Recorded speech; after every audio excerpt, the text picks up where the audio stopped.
కానీ రైతుకి సహాయం చేయాలి. నిజమైన రైతుకి భరోసా ఉండాలి. అటువంటి సూచనలు రైతు కానిటువంటి పెద్దల దగ్గర నుంచి కూడా రాష్ట్రంలో దీని మీద ఒక అభిప్రాయం సేకరించి గతంలో జరిగినటువంటి పద్ధతుల్లో ఏమి లోపాలు జరిగినాయి, దానివల్ల జరిగినటువంటి ఆర్థిక నష్టం మీ కళ్ళ ముందు ఉంది.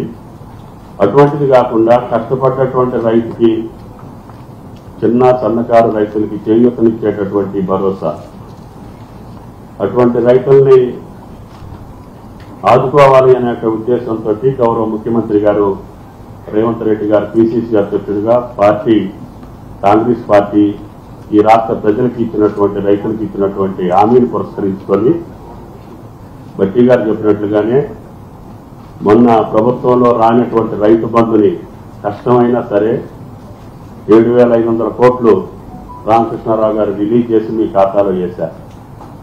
మళ్ళీ ఇప్పుడు రుణమాఫీ కూడా చేసి దీని తర్వాత మళ్లీ రైతు భరోసాని చేయాలి అనంటే క్రమ పద్ధతుల్లో న్యాయమైన రైతుకి, పేద రైతుకి ఏ రకంగా సహాయం అందించాలి, అది రైతుల యొక్క మనోభావాలకు తగ్గట్టుగా ఉండాలనే ఉద్దేశంతో కన్వీనర్ గా ఈ యొక్క సబ్ కమిటీ నిర్వహించేటటువంటి బట్టి గారు అన్ని జిల్లాలకు ఒకసారి వెళ్ళొస్తాము, మనవాళ్ళతో కూడా కొంతమందితో మాట్లాడి వాళ్ళ అభిప్రాయం కూడా తీసుకుందాము. మనం ఏకపక్షంగా మనం ఇట్లా చేద్దాం అట్లా చేద్దామని మనం ఏమనుకోవద్దు. ప్రభుత్వం ఓపెన్ మైండ్ తోటి ఉంది కాబట్టి ఈ రాష్ట్ర రైతాంగం యొక్క పరిస్థితులు తెలిసినటువంటి, కష్టాలు తెలిసినటువంటి అందరితో కూడా సంప్రదించి మనం నిర్ణయం తీసుకుంటే బాగుంటుంది.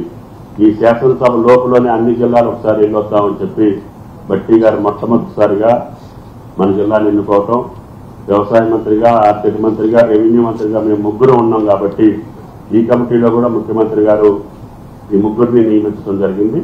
వారి సూచన మేరకి ఈ సమావేశాన్ని ఏర్పాటు చేశాం. కాబట్టి దయచేసి బట్టి గారు చెప్పినట్టుగా మీ మనసులో ఉన్నది ఏది చేస్తే పక్క రైతులకి, చిన్న రైతులకి